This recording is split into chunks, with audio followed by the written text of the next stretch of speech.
Assalamualaikum warahmatullahi wabarakatuh. Bayangkan jika hari ini salib berdiri di depan Ka'bah, gereja berdiri di sebelah Masjid Nabawi, dan lonceng berdentang di tanah yang dulu menjadi tempat sujud Rasulullah. Tapi itu tidak pernah terjadi, karena ada satu keputusan besar dari satu khalifah yang tidak takut dibenci sejarah. Inilah kisah tentang keberanian Sayyidina Umar bin Khattab menjaga tanah wahyu demi satu kalimat, La ilaha illallah. Ya Allah, anugerahkan kami hati seperti Sayyidina Umar bin Khattab, yang teguh membela agamamu, yang tidak silau oleh dunia, dan yang tidak goyah ketika kebenaran harus ditegakkan, meski seluruh dunia mencelanya.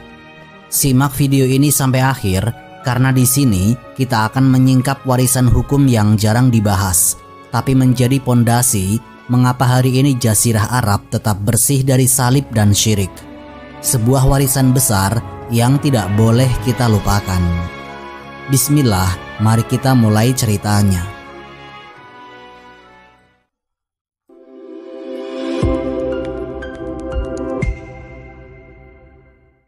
Sebuah titik balik ketika Sayyidina Umar mengambil keputusan berani.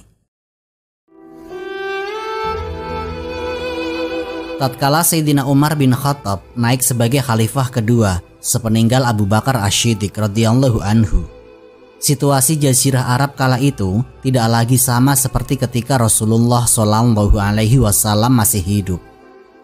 Islam tidak hanya berdiri sebagai agama, tetapi telah menjelma menjadi sebuah sistem kekuasaan, pemerintahan, dan struktur sosial yang mulai tertata dengan rapi. Madinah telah menjadi ibu kota sebuah negara yang solid. Dan inilah masa di mana keputusan-keputusan strategis tidak bisa lagi hanya berpijak pada toleransi personal atau kebijakan darurat, tetapi harus mulai berpijak pada arah politik jangka panjang, yaitu kesatuan, stabilitas, dan keamanan peradaban Islam. Di antara keputusan penting yang diambil oleh Sayyidina Umar adalah memerintahkan pengosongan kawasan Najran dari komunitas Nasrani yang telah tinggal di sana sejak sebelum masa kenabian. Ini adalah titik balik dalam sejarah kekhalifahan. Peristiwa ini memang tidak terjadi pada masa Rasulullah, dan bahkan tidak pula dilakukan oleh Abu Bakar Asy-Syiddiq. Maka wajar banyak yang mempertanyakan mengapa Sayyidina Umar mengambil kebijakan ini. Apakah Sayyidina Umar bertindak berlebihan? Apakah beliau menyelisihi semangat perjanjian Rasulullah dengan kaum Nasrani? Namun, siapa yang memahami karakter Sayyidina Umar akan tahu, ini bukan keputusan emosional, bukan pula tindakan sepihak yang ceroboh. Ini adalah tindakan negara, disusun dengan pertimbangan matang, berdasarkan prinsip tauhid, hukum syariat, dan visi jangka panjang terhadap masa depan Jazirah Arab sebagai pusat kekuatan Islam. Sayyidina Umar tidak main-main dalam menyampaikan instruksi. Beliau mengutus Ya'la bin Umayyah, seorang pemimpin yang tegas dan amanah, untuk menjalankan kebijakan tersebut. Kalimat Sayyidina Umar kepada Ya'la tercatat oleh Muhammad Hussein Haikal dalam bukunya. Selesaikanlah urusan mereka dan janganlah mereka diganggu dari agama mereka. Keluarkanlah barang siapa yang masih berpegang pada agamanya. Tempatkanlah muslim dan berkelilinglah di tempat yang sudah dikosongkan. Kemudian biarlah memilih sendiri tempat lain. Katakan kepada mereka bahwa kita mengeluarkan mereka atas perintah Allah dan Rasul-Nya untuk tidak membiarkan ada dua agama di Jazirah Arab. Jelas sekali tidak ada pemaksaan untuk pindah agama, tidak ada pemaksaan untuk memeluk Islam, tapi juga tidak ada kelonggaran untuk mempertahankan pluralitas agama di kawasan inti Jazirah yang kini telah menjadi pusat kekuasaan Islam, satu negara, satu agama, dan satu hukum. Menurut Hussein Haikal, keputusan ini adalah langkah baru yang tidak pernah dilakukan pada masa Rasulullah maupun Abu Bakar. Tapi ini bukan berarti Sayyidina Umar menyimpang. Justru ini adalah bagian dari kelanjutan misi kenabian. menyatukan Jazirah Arab di bawah panji tauhid secara total, tidak hanya dalam aspek ritual, tapi dalam struktur politik dan sosial. Pada masa Nabi, Najran belum sepenuhnya masuk dalam wilayah kekuasaan Madinah. Rasulullah memang membuat perjanjian damai dengan kaum Nasrani Najran yang berisi jaminan perlindungan asalkan mereka tidak melanggar ketentuan, tidak berbuat makar, tidak memaksakan agama, dan tidak melakukan praktik terlarang seperti riba. Tapi setelah Nabi wafat dan kaum muslimin menguasai seluruh wilayah Arab, mulai perang Ridhah dan ekspedisi ke Irak Syam, realitas politik telah berubah. Dan perubahan itu menurut penyesuaian kebijakan yang tidak bisa ditunda. Sayyidina Umar tidak ingin wilayah kekuasaan Islam yang saat itu sedang meluas ke berbagai penjuru memiliki bom waktu dari dalam. Sebuah komunitas kecil yang berbeda agama di jantung kekuasaan dengan potensi loyalitas ganda bisa menjadi celah munculnya fitnah, konflik sektarian, atau bahkan pemberontakan jika kekuasaan umat goyah.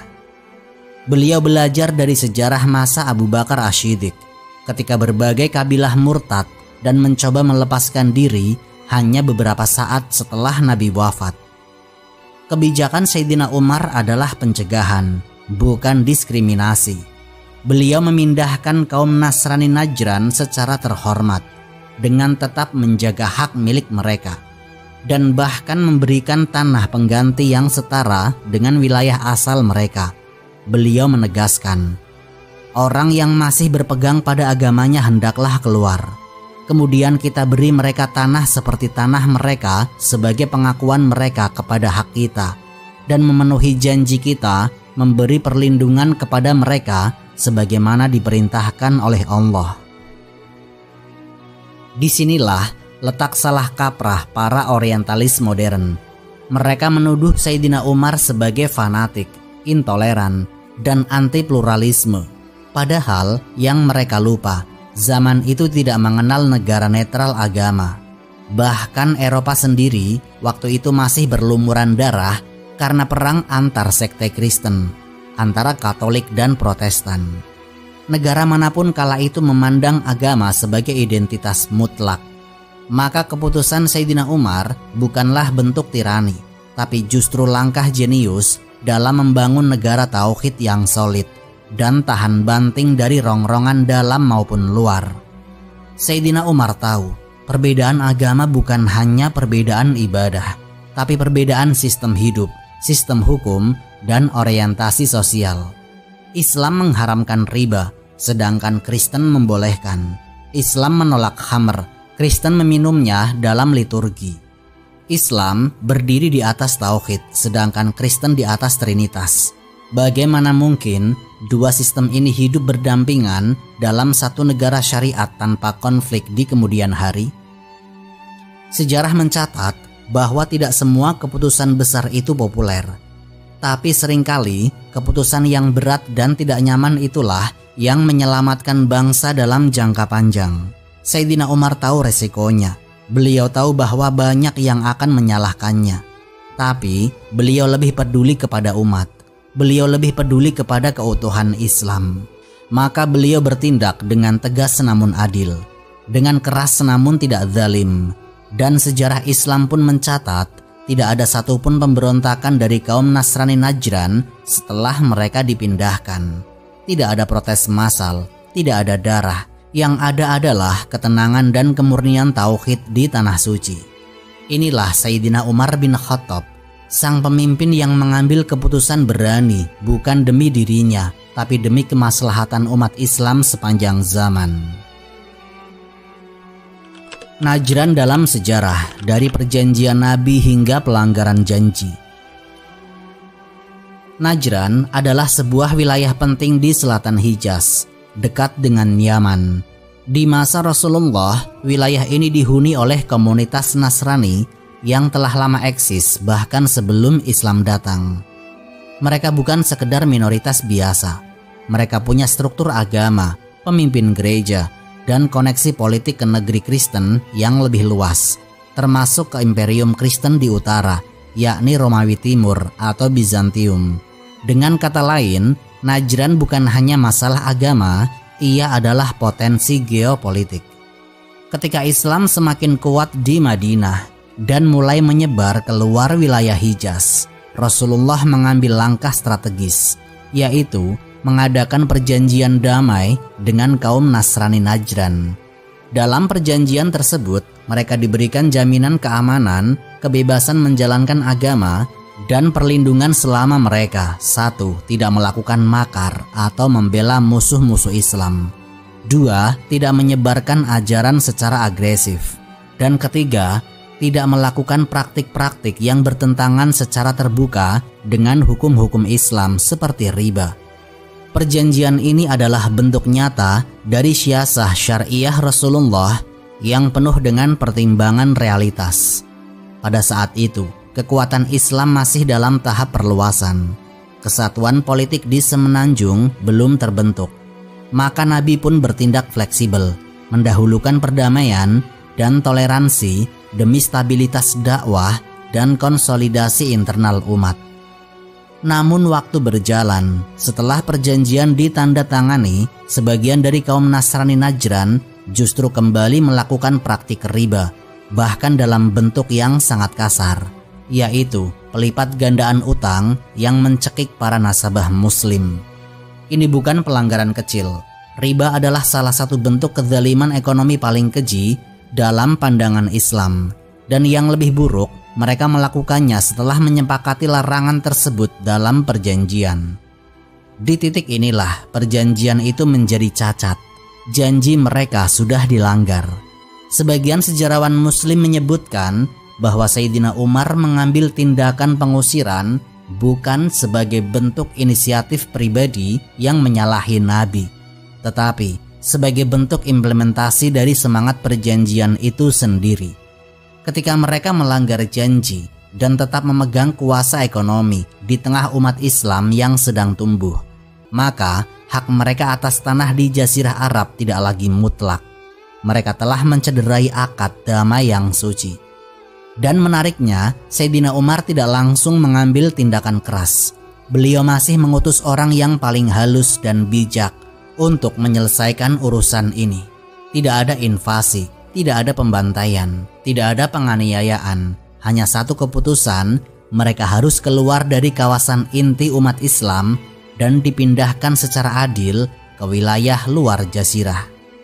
Selain alasan pelanggaran perjanjian, ada pula versi lain yang diriwayatkan para ahli sejarah Islam, bahwa sesungguhnya kaum Nasrani Najran sendiri yang meminta untuk dipindahkan. Mereka terpecah belah, berselisih di antara mereka sendiri. Konflik internal dan pertengkaran mazhab yang tak kunjung selesai membuat mereka merasa terancam dan tidak nyaman. Mereka pun menghadap Sayyidina Umar dan menyampaikan permohonan agar dipindahkan ke wilayah yang lebih aman. Sayyidina Umar tidak menolak, bahkan memfasilitasi perpindahan itu dengan baik. Beliau menyediakan tanah yang subur dengan infrastruktur yang setara dan menjamin bahwa mereka tidak akan dirugikan dalam proses itu. Versi lain menyebutkan bahwa Sayyidina Umar bertindak proaktif karena melihat potensi ancaman politik dari keberadaan kelompok non-muslim di jantung negara Islam yang baru. Mengingat kekuasaan mereka sudah makin kuat dan kedudukan Islam pun sudah mapan, maka menjaga kemurnian tauhid dan hukum Islam di wilayah inti menjadi prioritas utama. Muhammad Hussein Haikal dalam bukunya menulis, baik sebagian sumber ini autentik atau semua tidak. Menurut hemat saya, penyebabnya tidak terletak pada rencana kerja Sayyidina Umar untuk mengeluarkan mereka dari Semenanjung, tetapi pada ketentuan umum politik negara yang oleh Sayyidina Umar sudah diyakininya, lalu dengan tegas dan adil beliau laksanakan. Artinya, terlepas dari versi-versi yang berkembang, Sayyidina Umar sudah punya prinsip politik dan visi jangka panjang untuk masa depan umat Islam, dan beliau menjalankannya dengan keadilan serta konsistensi. Ini adalah momen ujian bagi seorang pemimpin. Apakah beliau tunduk pada tekanan kelompok tertentu? Apakah beliau takut pada opini luar? Ataukah beliau berdiri tegak atas prinsip Sayyidina Umar memilih yang terakhir. Beliau tidak peduli jika keputusannya dituduh intoleran oleh orang-orang yang tidak memahami realitas sosial politik pada masa itu. Beliau lebih peduli pada integritas umat dan kemurnian hukum Islam yang harus dijaga.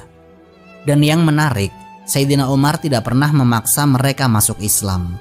Beliau justru melarang umat Islam untuk mempengaruhi mereka secara paksa. Bahkan ketika mereka akan meninggalkan tanah Arab, Sayyidina Umar berpesan kepada Ya'la bin Umayyah agar memastikan tidak ada satupun dari umat Islam yang menggoda, menekan, atau memperdaya mereka secara agama. Ini bukan pengusiran karena kebencian, ini bukan kekejaman, ini adalah relokasi demi stabilitas. Dalam bahasa modern, ini adalah peaceful demographic restructuring demi konsolidasi negara Islam yang baru lahir. Sesuatu yang bahkan hingga kini masih dilakukan oleh banyak negara modern. Dalam menilai keputusan Sayyidina Umar bin Khattab ini, kita harus memakai konteks sejarah dan nilai zaman itu, bukan kacamata liberal abad ke-21. Mereka yang menuduh Sayyidina Umar bertindak keras justru sering menutup mata pada fakta bahwa Eropa pada masa yang sama sedang sibuk membantai sesama umat Kristiani hanya karena beda sekte. Apa yang dilakukan oleh Sayyidina Umar adalah bentuk keadilan yang terarah dan visioner. Beliau menegakkan prinsip tauhid tanpa menginjak hak asasi manusia. Beliau menjaga keutuhan umat tanpa melahirkan tirani. Beliau mengelola perbedaan dengan cara yang damai, tegas, dan jujur. Dan sejarah pun bersaksi, keputusan itu membuat Jazirah Arab tetap menjadi pusat kekuatan Islam yang solid hingga berabad-abad lamanya.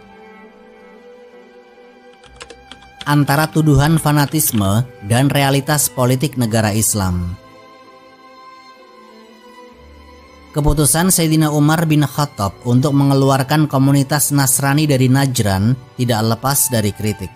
Bahkan hingga hari ini, berbagai kalangan, terutama orientalis barat, masih menjadikan kebijakan itu sebagai senjata untuk menyerang Islam sebagai agama yang dianggap intoleran, keras, dan memusuhi keberagaman. Mereka melabeli Sayyidina Umar sebagai pemimpin fanatik yang tidak menghargai pluralisme. Tapi pertanyaannya sederhana, apakah tuduhan itu benar? Ataukah hanya cermin dari ketidakmampuan memahami konteks zaman dan realitas politik saat itu? Mari kita bedah satu persatu. Tuduhan bahwa Sayyidina Umar fanatik karena tidak mengizinkan dua agama berdampingan di Jazirah Arab sejatinya masuk akal jika kita menilai Sayyidina Umar dengan kacamata modern yang menjadikan pluralisme sebagai nilai tertinggi dalam kehidupan bernegara. Padahal Sayyidina Umar hidup di zaman yang sangat berbeda. Saat itu, dunia belum mengenal konsep negara sekuler seperti hari ini.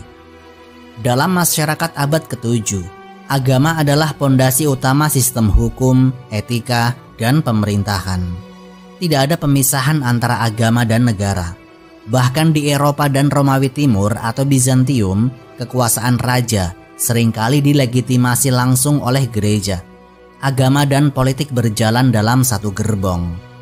Jadi, ketika Sayyidina Umar mengambil kebijakan untuk membersihkan Jazirah Arab dari kelompok agama lain, itu bukan tindakan ekstrim atau fanatik. Justru itu adalah langkah rasional dan realistis untuk membangun sebuah negara dengan pondasi hukum dan nilai yang utuh. Sayyidina Umar hanya melaksanakan perintah Rasulullah sebagaimana diriwayatkan dalam hadis. Akan aku keluarkan orang-orang Yahudi dan Nasrani dari Jazirah Arab, sehingga tidak ada yang tersisa kecuali Muslim. Hadis riwayat Muslim. Tindakan Sayyidina Umar bukan fanatisme. Beliau adalah implementasi dari sabda Nabi dengan cara yang adil, tanpa kekerasan, dan tanpa pemaksaan. Satu hal yang kerap dilupakan oleh para pengkritik adalah semua bangsa dan kekuasaan saat itu menjadikan agama sebagai identitas nasional. Contohnya, Romawi Timur atau Bizantium adalah kekaisaran Kristen Ortodoks. Non-Kristen seringkali ditindas atau dipinggirkan. Lalu, Persia Sasaniyah menjadikan Zoroastrianisme sebagai agama resmi. Agama lain dipandang sebagai ancaman ideologis. Dan di India, kekuasaan raja-raja Hindu juga tidak membiarkan wilayah utama mereka dikotori oleh pengaruh agama asing. Lantas, mengapa Sayyidina Umar melakukan hal serupa di Jazirah Arab? Beliau justru dituduh sewenang-wenang. Ini bukan tentang kebencian terhadap agama lain. Ini adalah soal konsistensi terhadap visi negara tauhid. Sebuah negeri yang di dalamnya hanya berlaku satu hukum, yaitu hukum Allah. Sayyidina Umar paham betul bahwa pluralisme agama yang hidup berdampingan dalam satu wilayah hukum tanpa garis pembatas jelas berpotensi menimbulkan konflik hukum, sosial, bahkan ideologis. Bagaimana mungkin negara menerapkan syariat Islam sementara komunitas lain tetap mengamalkan praktik-praktik yang bertolak belakang seperti riba, trinitas, atau ibadah salib? Jika dibiarkan, maka hukum Islam akan kehilangan wibawa di tengah masyarakatnya sendiri. Ironisnya, mereka yang menuduh Sayyidina Umar tidak toleran seringkali menutup mata terhadap sejarah kelam bangsanya sendiri. Muhammad Hussein Haikal mengingatkan bahwa di Eropa sendiri perang salib pecah karena fanatisme agama. Ribuan muslim dibantai di Yerusalem oleh tentara salib. Juga terjadi perang berdarah antara Katolik dan Protestan di Prancis, Jerman, dan Inggris yang menewaskan jutaan jiwa. Di Inggris, pengikut Katolik dikejar-kejar di masa Ratu Elizabeth. Di Spanyol, pengusiran kaum Yahudi dan Muslim dilakukan massal di bawah inkuisisi. Di Amerika, kaum Indian dihabisi atas nama penyebaran Injil. Lalu mengapa semua ini tidak disebut fanatik, tapi tindakan Sayyidina Umar yang tanpa darah dan penuh keadilan justru disebut radikal? Muhammad Hussein Haikal menyindir dengan tajam. Menutup mata pada kenyataan ini sambil menyalahkan tindakan Umar hanyalah bentuk ketidakadilan intelektual dan ketidakjujuran historis, kata Hussein Haikal. Langkah Sayyidina Umar adalah strategi geopolitik dan keamanan, bukan ekspresi kebencian pribadi. Beliau tidak membunuh kaum Nasrani, beliau tidak menyiksa mereka, beliau tidak memaksa mereka masuk Islam. Bahkan sebaliknya, Sayyidina Umar dengan tegas melarang umat Islam menggoda atau memberdaya mereka secara spiritual. Beliau memberi mereka tanah pengganti, beliau menjamin keamanan mereka, beliau menjaga kehormatan mereka sebagai manusia dan warga negara. Tapi Sayyidina Umar tahu, negara yang besar tidak bisa dibangun di atas kebimbangan hukum dan ideologi. Dan jika Jazirah Arab adalah pusat negara Islam, maka tidak boleh ada dua hukum, dua kiblat, dua akidah yang saling tarik-menarik di tanah yang sama. Masalah besar dunia hari ini adalah banyak orang menilai sejarah dengan cara yang tidak adil, menggunakan standar zaman modern untuk menghakimi keputusan masa lampau. Dan ini sangat berbahaya karena akan selalu melahirkan kesimpulan yang keliru. Sayyidina Umar bin Khattab bukan fanatik. Beliau adalah negarawan besar yang memahami medan sejarahnya. Beliau bukan pembenci agama lain. Beliau adalah pemelihara amanah kenabian yang harus menjadikan Jazirah Arab sebagai pusat bersih bagi tauhid dan hukum Allah. Keputusannya memang keras, tapi keras tidak berarti zalim, tegas tidak berarti ekstrim, dan sejarah akhirnya membuktikan kebijakan Sayyidina Umar itu menyelamatkan negara Islam dari konflik sektarian, dari sabotase ekonomi lewat riba, dan dari potensi desintegrasi ideologis yang mematikan. Beliau memang pemimpin yang bukan hanya adil di atas kertas, tapi juga berani melawan opini demi kebenaran yang diyakininya. Menyatukan Jazirah dari kesatuan politik ke kesatuan agama. Ketika Sayyidina Umar bin Khattab menjabat sebagai khalifah, kekuatan Islam sudah menjangkau seluruh penjuru Jazirah Arab. Kabilah-kabilah yang dulu sempat murtad pada masa Abu Bakar Asy-Syiddiq telah ditundukkan melalui Perang Ridho. Yaman yang pernah memberontak telah kembali ke pangkuan Islam. Irak dan Syam sedang dalam proses takluk satu persatu.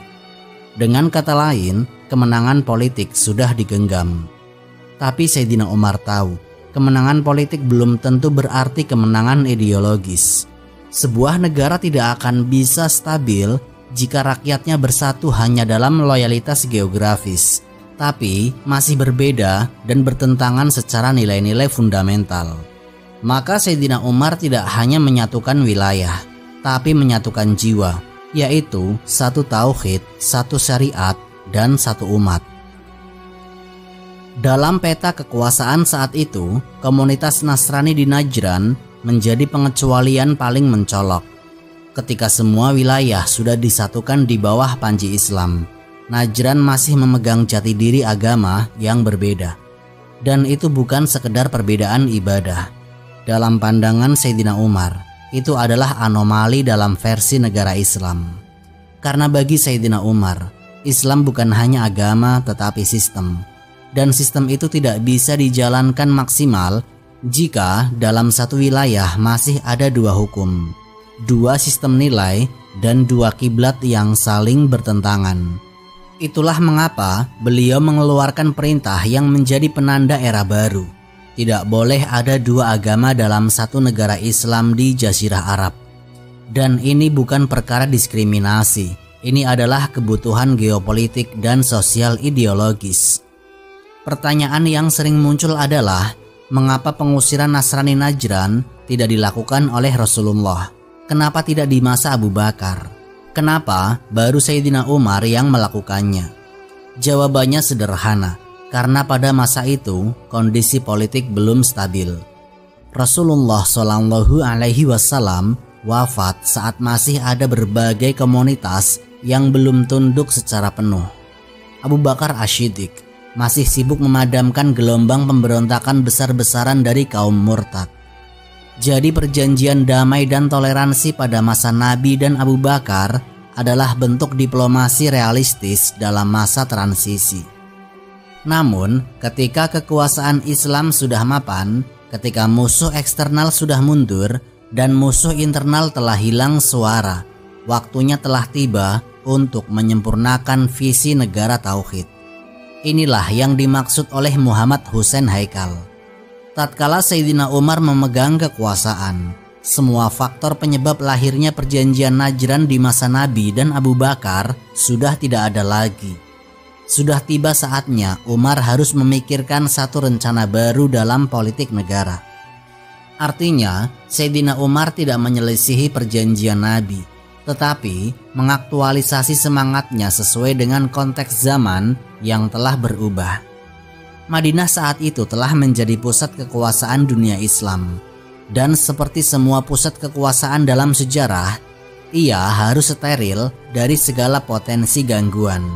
Bayangkan jika kekuasaan Romawi berada di tengah komunitas pagan yang fanatik.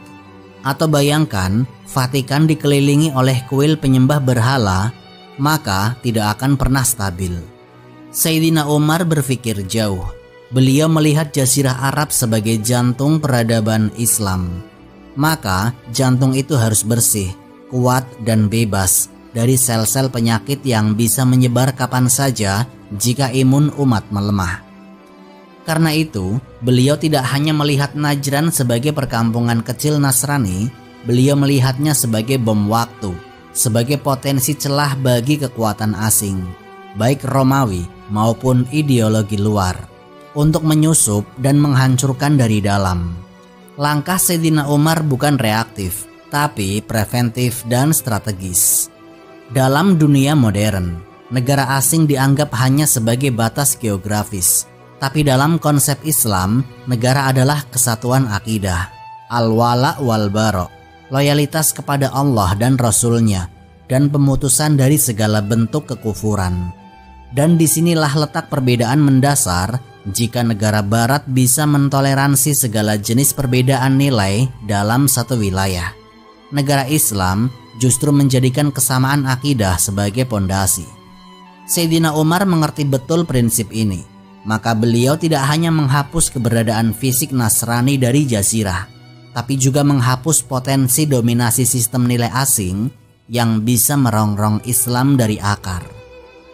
Kesatuan agama itulah yang menjamin ketentraman dan kekuatannya persatuan mereka, tulis Husein Haikal.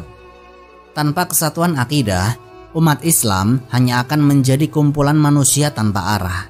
Dan sejarah telah membuktikan, umat yang bercerai dengan ideologi akan tumbang meski kuat dalam jumlah.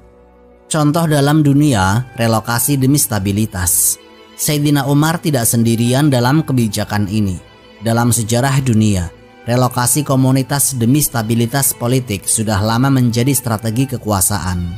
Misalnya, Yunani dan Turki pernah melakukan pertukaran populasi Kristen dan Muslim di awal abad ke-20 untuk meredam konflik. India dan Pakistan melakukan migrasi massal umat Hindu dan Muslim saat pemisahan negara tahun 1947. Negara-negara Eropa mengusir komunitas yang dianggap berbahaya bagi identitas nasional mereka, entah karena agama, etnis, atau ideologi. Lantas, mengapa ketika Sayyidina Umar melakukannya dengan damai, tanpa kekerasan, dengan kompensasi tanah dan perlindungan hak, justru dianggap sebagai pelanggaran hak asasi? Jawabannya satu, karena dunia barat sulit menerima bahwa Islam lebih dulu menerapkan prinsip ketahanan negara berbasis ideologi, bahkan jauh sebelum konsep itu dipahami di dunia modern. Sayyidina Umar bin Khattab tidak sedang menjalankan agenda diskriminatif. Beliau sedang membentengi umat dari kemerosotan nilai dan bahaya perpecahan. Beliau menyadari bahwa Islam tidak akan mampu menaklukkan dunia jika tidak lebih dulu menaklukkan wilayah jiwanya sendiri. Jazirah Arab harus bersih dari pengaruh luar, bukan karena benci, tapi karena cinta. Cinta kepada tauhid, cinta kepada stabilitas umat, cinta kepada janji Rasulullah bahwa negara ini adalah tanah suci yang akan menjadi pusat dakwah hingga akhir zaman. Langkah Sayyidina Umar adalah langkah menyatukan, bukan hanya menyatukan suku dan wilayah, tapi menyatukan akal, jiwa, dan arah hidup seluruh umat Islam. Dan dari situlah kejayaan Islam terus meluas ke timur dan barat tanpa takut digerogoti dari dalam. Hukum dan warisan. Mengapa tidak ada lagi salib di tanah suci? Ketika Sayyidina Umar bin Khattab menutup lembar sejarah Nasrani di Najran, beliau tidak hanya membuat keputusan administratif. Beliau meninggalkan jejak hukum, peradaban, dan visi peradaban Islam yang akan bertahan hingga akhir zaman. Dan hari ini, lebih dari 1400 tahun kemudian, Jazirah Arab tetap steril dari gereja, salib, dan lonceng. Fakta yang tidak bisa dipisahkan dari keberanian seorang Sayyidina Umar bin Khattab radhiyallahu anhu. Keputusan Sayyidina Umar bin Khattab bukan keputusan dadakan. Beliau bersandar pada sabda Rasulullah Shallallahu Alaihi Wasallam yang berbunyi, "Akan aku usir kaum Yahudi dan Nasrani dari Jazirah Arab hingga tidak tersisa di sana kecuali Muslim." Hadis riwayat Muslim. Sabda ini menjadi piagam hukum yang dipegang teguh oleh para khulafaur rasyidin. Tidak ada ruang tawar-menawar dalam hal ini. Karena Rasulullah bukan sekedar pemimpin spiritual, tapi pembuat undang-undang wahyu. Sayyidina Umar sebagai pelaksana hukum itu bukan sedang membenci agama lain. Beliau hanya mengokohkan pondasi Islam di tempat lahirnya risalah terakhir. Mengapa begitu penting menjaga kemurnian Jazirah Arab? Karena wilayah ini bukan seperti wilayah lain, ia adalah tempat turunnya wahyu, tempat berdirinya Ka'bah, tempat Rasulullah dibesarkan dan dimakamkan, pusat dakwah Islam yang akan menyinari seluruh dunia. Jika jantung saja ternoda, bagaimana darah akan bersih? Itulah logika tauhid yang dipahami Sayyidina Umar. Jazirah Arab bukan zona netral, ia adalah zona akidah. Menjaganya berarti menjaga nyala obor Islam agar tidak padam di tempat asalnya. Sejarah mencatat bahwa kebijakan Sayyidina Umar berhasil dijaga selama berabad-abad. Tidak ada gereja berdiri di Mekah atau Madinah. Tidak ada lonceng berdentang di Riyadh atau Najran. Tidak ada perayaan Natal di Hijaz. Padahal umat Islam menjadi penguasa yang sangat luas, membentang dari Spanyol hingga India. Dan di tempat-tempat lain, mereka tetap memberikan hak hidup damai bagi Yahudi dan Nasrani. Tapi tidak di Jazirah Arab, karena Sayyidina Umar sadar, jika wilayah pusat dilemahkan, maka benteng akidah akan runtuh. Sebaliknya, banyak kekuasaan lain yang jatuh justru karena lupa menjaga pusat. Romawi Kristen kehilangan Konstantinopel karena iman mereka sudah lapuk di dalam. Spanyol Islam jatuh ke tangan Kristen karena umatnya mulai larut dalam bahaya lawan. Sayyidina Umar menghindari semua itu dengan satu keputusan visioner, yaitu relokasi demi menjaga murninya jantung umat. Sayangnya, narasi barat dan liberal sering memutarbalikkan sejarah. Mereka menyebut keputusan Sayyidina Umar sebagai bentuk intoleransi. Bahkan, sebagian umat Islam yang terjangkit inferioritas modern ikut-ikutan menyesali keputusan itu. Padahal mereka hidup di zaman di mana masjid dihancurkan di India, Al-Quran dibakar di Eropa, jilbab dilarang di Perancis, dan umat Islam dipaksa untuk toleransi sepihak. Tapi ketika satu khalifah muslim menjaga wilayahnya dari penetrasi akidah asing, ia malah disebut fanatik. Sangat ironis. Sayyidina Umar tidak membenci salib. Beliau hanya mencintai tauhid lebih dari segalanya. Hari ini, keputusan Sayyidina Umar masih dipertahankan oleh banyak ulama dan pemerintahan Islam, khususnya di Saudi Arabia. Banyak fatwa ulama menyatakan tidak boleh membangun gereja atau rumah ibadah non-Islam di tanah Hijaz. Itu bukan kebencian, tapi konsistensi terhadap warisan Rasul dan Khulafaur Rasyidin. Dan itu semua bermula dari langkah tegas sang Amirul Mukminin. Sayyidina Umar bin Khattab bukan hanya pejuang pedang, beliau penjaga akidah. Dalam diamnya guru Najran hari ini, kita bisa mendengar gema keputusannya yang masih bergema. Tidak ada dua agama di tanah wahyu. Jika hari ini kita berdiri dalam Islam yang murni, jika kalimat tauhid masih mengalir deras dari Mekah ke seluruh dunia, maka salah satu sebab utamanya adalah keberanian Sayyidina Umar bin Khattab. Beliau tidak takut dibenci sejarah. Beliau hanya takut jika Islam kehilangan jati dirinya. Kita mungkin bukan khalifah, tapi kita bisa mewarisi keberaniannya, menjaga akidah dari infiltrasi, dan menyadari bahwa toleransi bukan berarti membiarkan batas-batas Allah dilanggar. Semoga Allah meridhoi Sayyidina Umar bin Khattab, dan semoga kita termasuk umat yang tahu cara membela agama tanpa kebencian, serta tahu kapan harus berkata cukup di sini. Wallahu a'lam bishawab. Semoga kisah ini memberikan manfaat dan menjadi pengingat bagi kita semua untuk terus memperbaiki diri serta meningkatkan ketaatan kepada Allah Subhanahu wa Ta'ala. Lebih dan kurangnya mohon dimaafkan. Yang benar datangnya dari Allah Subhanahu wa Ta'ala. Khilaf atau keliru itu datangnya dari saya pribadi sebagai manusia biasa. Sampai jumpa di kisah-kisah inspiratif berikutnya. Akhirul kalam, wassalamualaikum warahmatullahi wabarakatuh.